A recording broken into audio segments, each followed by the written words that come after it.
Julius Semanda omukozi mu kitongole ky'emmere kya World Food Program kikolera wansi w'ekyamawanga amagatte ekya UN yagubye mutabani we Gaddafi Ssekajugo ow'emyaka 36 oluvannyuma lw'okuwasiza omukazi mu maka ge n'alimu okwepangisiza. Semanda agamba nti mutabani we ono abadde atuuse okumujoga nga yamwagaza ne mukamwana we oyo.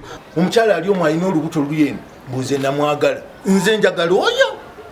Abantu abali banywa amazzi Madamu Victoria nyini yatuka nanga nti omwana ngayononese Madamu n'abakyala wuno mumubuuze oyo nga ebiviri byonna abisibi ataddemu n'embira nintuka nimugamba nti sigenda kuzaala ku nviiri zeezo yazisala abantu bonna ne bamwekuŋŋanyizaako wali Nyanama mu Stenseni. Ono era ategeeza nti mukyala we Zamula Nayiga azaala Ssekajugo yamuzira emyaka 17 egiyise n'atuuka n'okwawula ekisenge olw'okuleeta nnyina okumujjanjabira waka.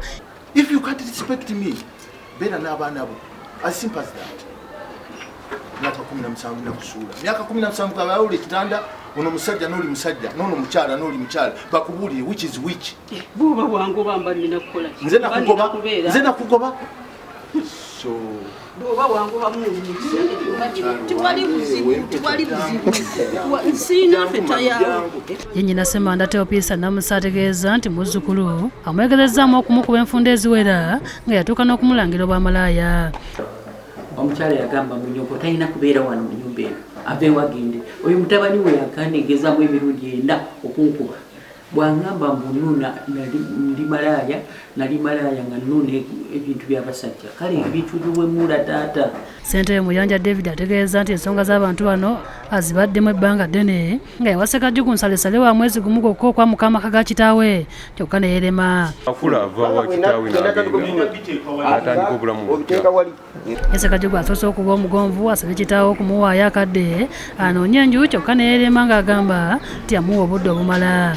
Oluvannyuma annyonnyodde ensonga eyabatabula ne kitaawe ng'agamba nti jjajja we Namusa aliko ekika gye yabalaga n'abategeeza nti gye bazaala kitaawe kyokka ye kitaawe n'agaana okugendayo ng'agamba ekika kinaku. Naye maama wa muzaala ne Siddi twagirikodinga yatutwala n'atuteeka mu kika ky'abalangira ate taata ye ng'ali mu kika kirala ate nga maama yatugamba nti namutwala dda mu kika ki ekyo gye mba tutte. Mukyala wa Semanda Nayiga akomyewo awaka oluvannyuma lw'okuwulira enjogo eno era n'ategeeza nti bba yamulekera abaana nga bato nga tabawoyadde ebisale by'essomero. Ena nnyumba ezimbiddwa nga nze mbonaabona nga ye tabawo nga taliiwo. Amulumiriza okuganza omukazi omusirikale gwe yaleetanga mu nju era nga tigwabeera naye nga yamuzimbira. Mukazi kubanga musirikale n'aleeta ne maama we oyo maama we yajja kulwanyisa era ali omwo asirisa alwanyisa. Lauben Muhabuzi ow'ekibiina ekirwanirira abasajja asabye Ssekajugo okwetondera kitaawe olw'okumuyisaamu amaaso kyokka asooka ave mu maka ge. Katono yagenda n'asenga mu nnyumba ya kitaawe mwennyini mwe bamuzaalidde ng'alina omukyala n'abaana ne maama omwe ali bali mu nnyumba egi kati tubuuza ani nannyini nnyumba. Sharifu Sebunya yakusakidde eggulu eno ku lwa Bukedde TV.